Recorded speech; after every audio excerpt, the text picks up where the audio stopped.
जो गति जो मुक्ति महाराज माता नंदरानी को बाद में मिला, वो गति कन्हैया ने महाराज पूतना मौसी को पहले दे दिया।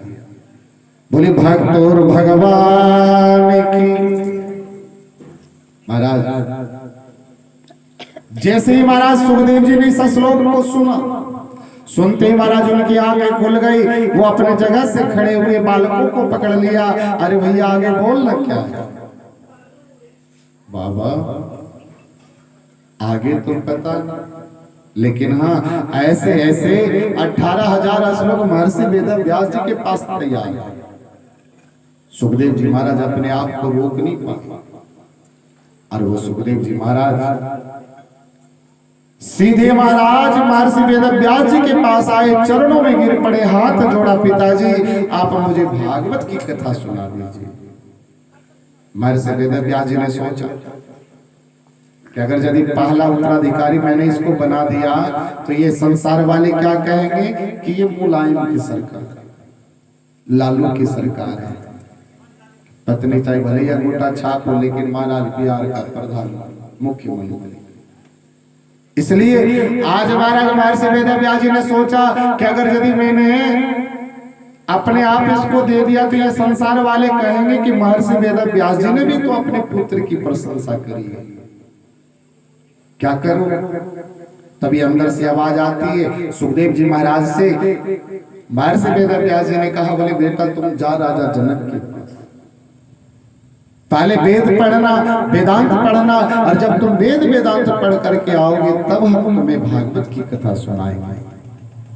ध्यान देना महाराज, आखिर वेद वेदांत पढ़ने की जरूरत क्यों पड़ी?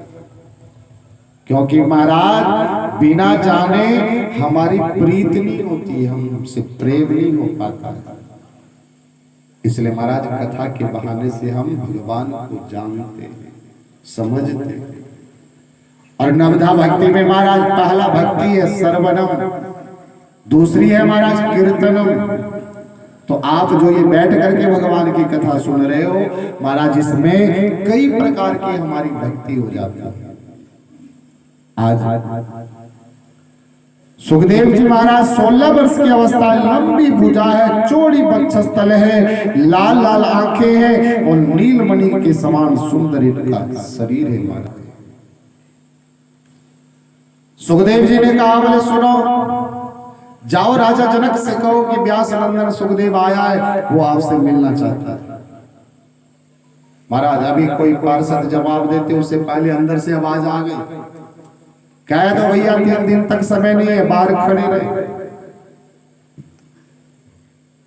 पहला दिन बीता, दूसरा दिन बीता, तीसरे दिन की बात है। राजा जनक ने अपने सिपाहियों से कहा, बोले सुन, देख बाहर दरवाजे पे एक व्यक्ति खड़ा होगा, अगर चेहरे पे जरा सा भी गुस्सा दिख जाए तो उस व्यक्ति को वहीं से भगा दे। सिपाही महाराज सुखदेव जी के पास आए, हाथ जोड़ा, चरणों में गिर पड़े। दौड़ करके वो सिपाही महाराज राजा जनक के पास आए।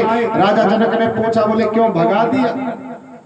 सिपाही ने हाथ जोड़ करके कहा, प्रभु जैसे वो आज से ठीक 7वें दिन आए थे, आज से ठीक तीसरे दिन आए थे, उसी प्रकार आज भी खड़े हैं। राजा जनक महाराज तुरंत अपने अंदर से बाहर आए और सुखदेव जी को अपने अंग से लगा लिया, गले से लगाया, अंदर महल में लेकर के महाराज आए और एक कमरे में बिठा दिया, खुद बाहर चले गए। अंदर से महाराज 15-20 सुंदर स्त्रियां बाहर आई। कोई सुखदेव जी के बालों को सहलाने लगी, कोई चरण दबाने लगी, कोई तांबुल खिलाने लगी, कोई पंखा झेलने लगी, कोई चवर डुलाने लगी महाराज।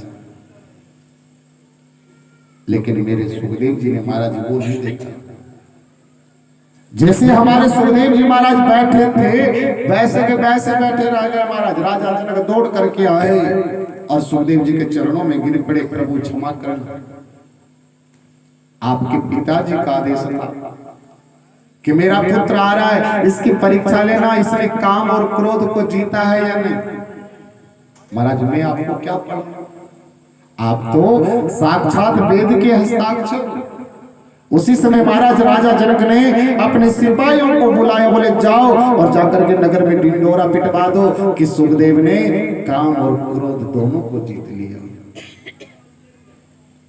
ध्यान देना मेरे भाई बंधु, मेरी माता बहन। दूसरा है क्रोध, तीसरा है मद और चौथा है लोभ। ये चारों महाराज हमारा बहुत बड़ा शत्रु है। लेकिन ध्यान दें, वही सुखदेव जी महाराज महर्षि वेदव्यास जी के पास आए। महाराज आज इनको श्रीमद् भागवत जी की कथा प्राप्त हुई है। और हाँ, ध्यान देना मेरे दारे जीवन में बदलाव आता है।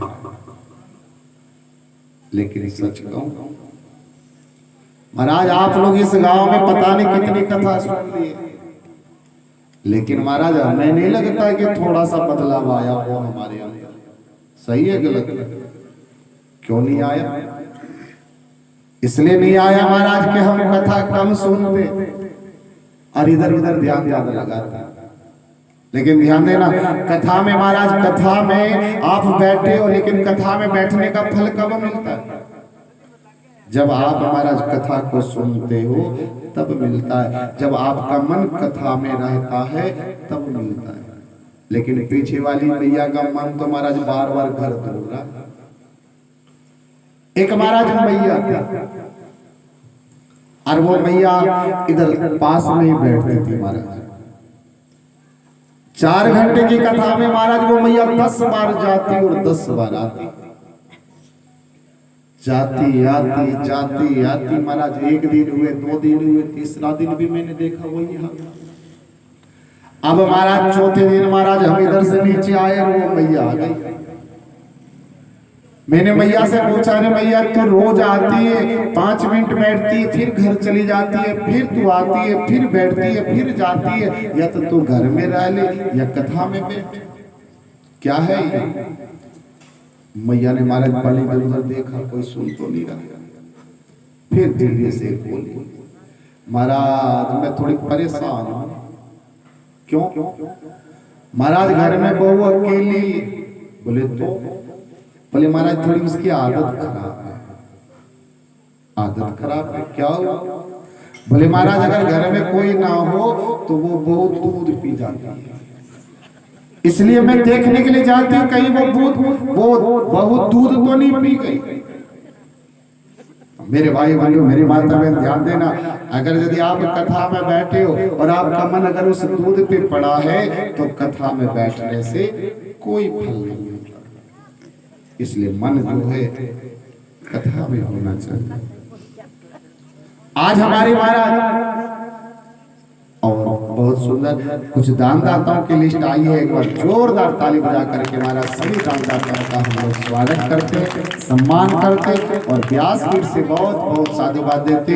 और मेरे भाई बंधु और मेरी माता बहन, आप लोग से विशेष अनुरोध है, अपनी गौशाला भी घाटे में चल रही है, इसलिए आप सभी से हाथ जोड़ करके मैं व्यासपीठ से निवेदन करता हूँ, इतना दान आना चाहिए, इतना दान होना चाहिए कि हमारी गौ माता बहुत आगे बढ़ती रहे, है ना। तो आइए एक बार उनके पवित्र नाम सुनेंगे, उसके बाद फिर आगे की कथा सुनाएंगे।